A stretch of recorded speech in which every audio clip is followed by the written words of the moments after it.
in sport too, you see that boxing clubs don't make their money on the pros, they make their money on their members, you know? Yeah, it's where the biggest market is, and arguably the market for personal training is much greater. But I think the quality control is something that sets it apart. Ideally, strength and conditioning should be based on science and studies. Personal training has no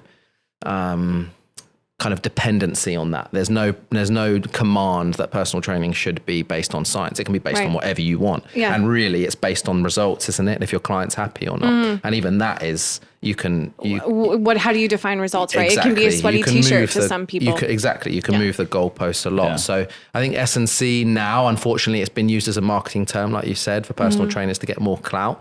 And most S&C coaches won't admit that they have to do personal training to pay the bills, but that's just the lay of the land. Right. I think there's some key differences, but ultimately we're doing similar things, like Geoff said, where they're both coaching. Yeah. And you could argue that actually to be a good S&C coach, you should cut your teeth with personal training, with Gen Pop. Oh, I think you can learn so much from the Gen Pop. So one does feed into the other, I think. That's where I think every S&C coach should start. Interesting. Because it's also a running joke that everyone that comes out of university wants to train professional athletes, and they realize that they're going to be training Gen Pop for the first few years. Yeah, Sally had a hip replacement. Yeah, it needs to and that's almost just as difficult as training professional athletes.